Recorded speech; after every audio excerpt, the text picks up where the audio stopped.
Place à présent à l'Hebdo africain, notre rendez-vous hebdomadaire en partenariat avec le Timbuktu Institute, et nous avons le plaisir d'accueillir son directeur régional. Il est en direct de Doha avec nous, Bakary Samb, bonjour. Bonjour et merci de l'invitation. Alors, Bakary Samb, vous témoignez cette semaine lors du Global Security Forum à Doha. Je vous cite: des efforts du Maroc dans la stabilisation et la paix et au Sahel, en insistant sur l'engagement personnel de Sa Majesté le roi Mohamed VI à travers l'initiative atlantique. Que vous inspire aujourd'hui l'audience qu'il a accordée cette semaine au ministre des Affaires étrangères des pays membres de l'AES?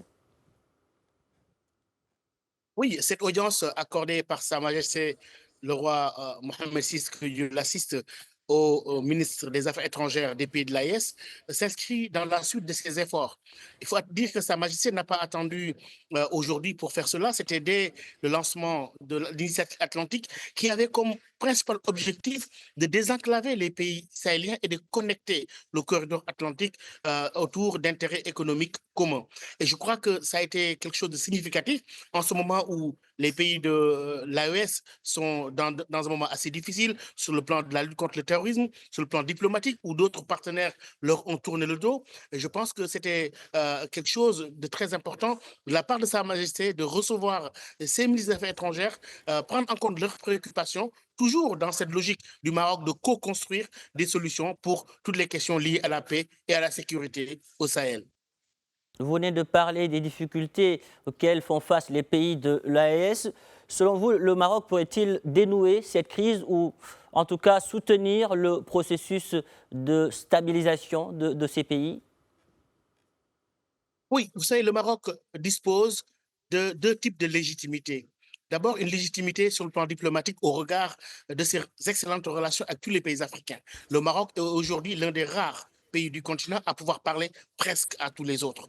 En tout cas, aussi bien avec les pays de la CEDEAO que de l'AES. La deuxième chose, c'est la légitimité symbolique du Maroc au regard de l'image que les subsahariens, les peuples ont du souverain Sa Majesté le roi Mohamed VI, qui est considéré dans beaucoup de pays comme l'Amir al-Mouminin. Et ça, ce n'est pas négligeable au plan des ressources symboliques mobilisables par le Maroc aujourd'hui pour peser de tout son poids sur le plan international, mais aussi notamment sur les questions africaines.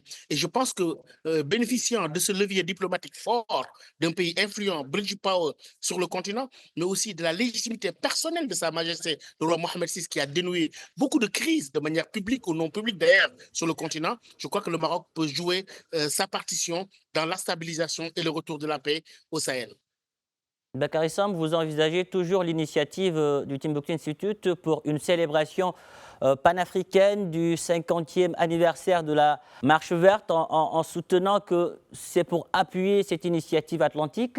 Dites-nous, comment comptez-vous justement mobiliser les pays du Sahel dans le cadre de cette initiative qui se tiendra dans les provinces du Sud? Oui, absolument. Cette année, c'est le 50e anniversaire de la glorieuse Marche verte, qui est une étape importante dans l'histoire du Maroc, mais du continent de manière générale. Parce que voilà un pays qui est le Maroc, qui a pu transformer ses provinces du Sud dans le cadre d'un développement spectaculaire qui doit inspirer l'Afrique. Au-delà de l'affirmation de la souveraineté du Maroc sur son Sahara, ce qui est devenu maintenant une évidence internationale au regard du rythme des reconnaissances en Europe comme en Afrique, mais aussi sur le plan international, c'est une occasion pour nous de réunir les think tanks africains, ceux qui sont dans la pensée stratégique, de réfléchir à partir de ce lieu symbolique des provinces du Sud, l'avenir de l'Afrique qui se construira autour de cette initiative atlantique chère à Sa Majesté, mais qui, à mon avis, est un projet structurant pour le développement de l'Afrique de manière générale, mais aussi pour la conjugaison de nos efforts pour que notre continent puisse encore compter sur la scène internationale. Bakary Samb, merci pour toutes ces précisions. Merci d'avoir répondu à nos questions.